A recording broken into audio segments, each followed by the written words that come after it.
So Chelsea have won the UEFA Champions League 2021 by beating Manchester City 1-0 in the final. Kai Havertz came up with a big goal just before half-time. Havertz was considered a big flop by everybody. He was 70 million euro signing at the beginning of the season. He never really clicked, but under Thomas Tuchel, he has found some sort of rhythm, and with this goal, he has proved his worth. But the big talking point of the final was Pep Guardiola's selection. Pep Guardiola picked no holding midfielder. He picked all attacking players in his midfield and attack, and that ultimately it looks like cost Manchester City the game.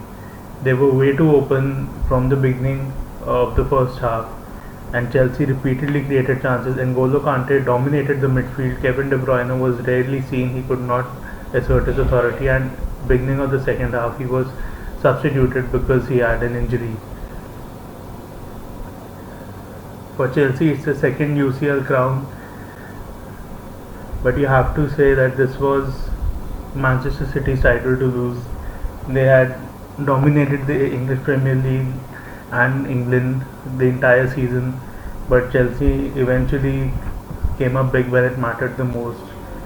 This couldn't be a failure. You couldn't classify it as a failure for Manchester City, as they have won several titles, and winning the league title is actually the hardest title to win. UEFA Champions League is 12 games, whereas the league is 38 games. So that is the much harder of the two titles to win.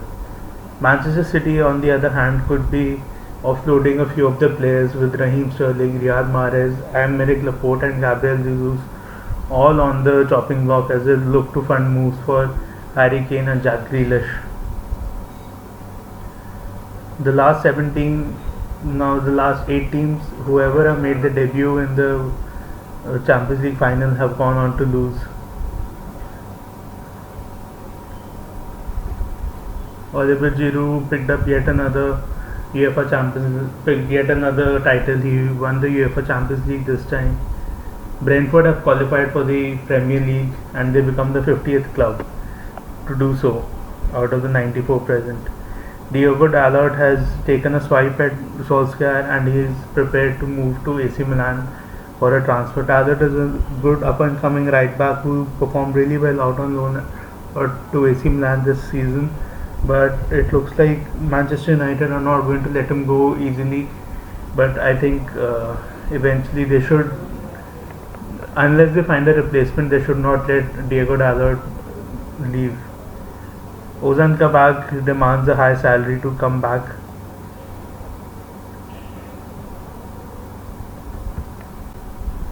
To the Premier League. Both Unai Emery and Thomas Tuchel were sacked by PSG in recent seasons, and they have both now won multiple titles. So maybe it just goes to show that you need to have some faith in your coach and not expect immediate results. But these days, not many teams are willing to do that. With Real Madrid sacking with Real Madrid coach Zinedine Zidane, with Chelsea how they treated Frank Lampard, so it's happening quite commonly now. Arsenal are given a boost for Yves Bissouma, and a Coutinho decision has been made, and Chesney reunion might be on the cards as well, as Gianluigi Donnarumma might be going to Juventus, so Wojciech Szczesny might be coming back to Arsenal. Bernd Leno is reportedly on his way out. Liverpool is reportedly not going to be in the race for Yves Bissouma anymore, as they look to sign Yuri Telemans from Leicester City. That would leave Arsenal as the sole competitor or as a sole team in the race for the Brighton player, and that could be good news for the Gunners.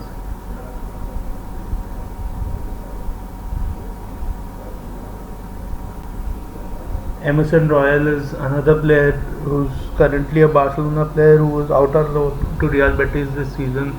He's been linked with Arsenal, as Arsenal plan to let go of Hector Bellerin. So if Hector Bellerin goes away, then there is a chance they might get a new right back. After Hakimi is being linked to them, and also Emerson Royal.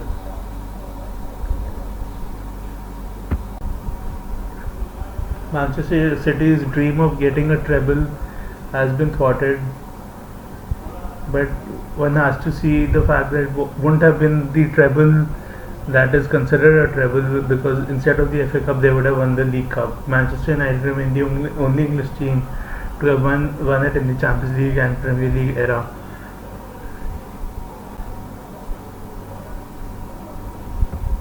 Jules Koundé could set to be he sent a message that he wants to get out of Sevilla, and Manchester United, Arsenal and Chelsea are all interested in acquiring his services. For Manchester United, they badly need a centre back because Victor Lindelof is not being considered as good enough to pair with Harry Maguire. Although, according to me, Lindelof is quite a decent centre back, and United have a decent team. What United really need is a good striker up front as a priority rather than going for a centre back. Yes, the team is not as good as the Manchester City team, but they still need a player. They need to bolster a lot of key areas because the team needs to upgrade a lot. But the most important position has to be the striker, then the central midfielder, then the centre back. Goalkeeper, I think, is good enough in Dean Henderson or David De Gea. But if Gianluigi Donnarumma comes, then maybe we can see how he gets along. For Arsenal, a player like Koundé would be a real coup because they do not have the best defense in the league. Although statistics show that they were the third best team defensively last year, but clearly the cohesion is not there. Ronaldo and Paul Pogba might be involved in a swap deal soon, as Juventus will let Cristiano Ronaldo move to Manchester United provided they get Paul Pogba in return. That would be a really big boost for Manchester United to get one of their favorite players back. As Cristiano Ronaldo, even though he's 36 years old, was the Serie A top scorer, and he could come back and dominate the Premier League once again. He's become more of a striker than a winger as from what he left at Manchester United, but since he's left United, he's become one of the greatest of all time, from being one of the best at that time to becoming one of the greatest of all time. A Pogba deal at Juventus might not suit Juventus a lot because Pogba is not the best player, and Cristiano Ronaldo is clearly better than Paul Pogba if you take a player-to-player comparison. But let's see what Juventus have to offer there. Pogba will function well in a 3 or 4 midfield option.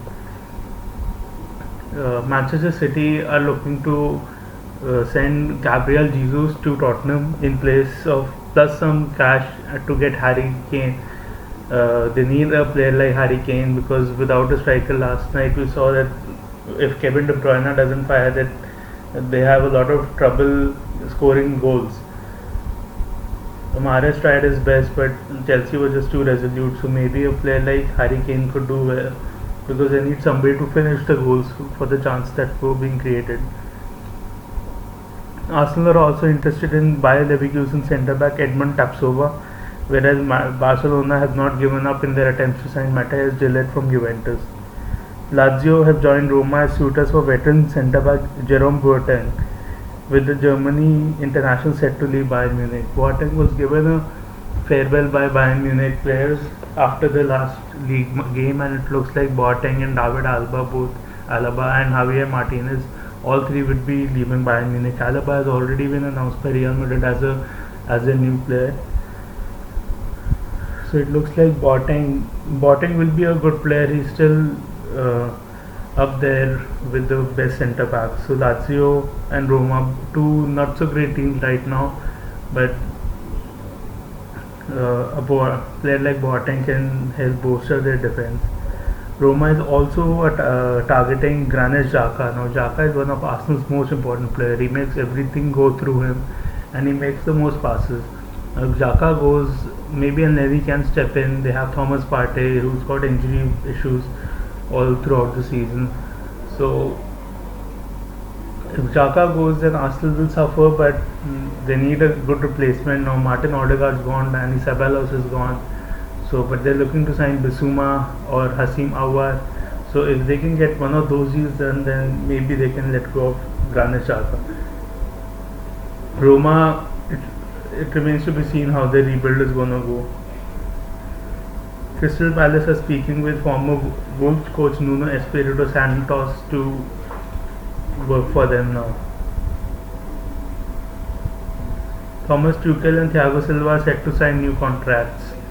Now, Tuchel, after winning the Champions League and guiding his team to the FA Cup final and a fourth place finish, deserves a new contract. Even on the basis of just the UEFA Champions League, he would have deserved a new contract. He's really transformed the team well. But Frank Lampard deserves a lot of credit too, because Lampard, what he did cannot be underestimated. He's the one who made all those signings. He's the one who brought in Kai Havertz, Timo Werner, Thiago Silva, Edouard Mendy. He's the one who transformed this team, and then he's the one who assisted with Mason Mount. And now that they have won the Champions League, everybody has dedicated half their success to Frank Lampard. Thiago Silva is also on the verge of a new contract. Now Thiago Silva is getting up there in age. He's no longer a spring chicken. He was 36 I think last year, so he even got injured in the Champions League final. But Thiago Silva's experience has really mattered a lot, and he's still proven that he can play at the highest level, and one can see Chelsea's defense improving every time. Now international friendlies are going to start from Thursday onwards. There was a friendly last time, yesterday as well. On Thursday there will be England, Austria, Germany, Denmark, France, Wales amongst others. So there are some big games there to look forward to. These are all friendly matches once again. So it will be interesting to see how the teams are faring up, and now the focus will shift on to the Euros. David Alaba has said that Real Madrid were at the top of my list. Now obviously for a player like David Alaba, there's not many places you can go to after Bayern Munich. There's maybe Real Madrid only. That's the only club you can go to as an upgrade to Bayern Munich. So clearly it was they were clearly at top of his list. But again, how many chances will he get? Where will he play? Will he play as a CDM, as a central midfielder, on the left, as a centre back, or maybe as a right back, or well Zidane is not there anymore. Zidane might have figured a way out, or will they sell one of the centre backs? So it's going to be interesting to see where Alaba fits into that team, and where personally I would like to see Alaba as left back, and maybe send Juan Mondi and Miguel Gutierrez out on loan. Gutierrez out on loan, or maybe even sell one of them if you are planning to keep a centre back, because the centre back pairing of Ramos and Varane is still very, very good.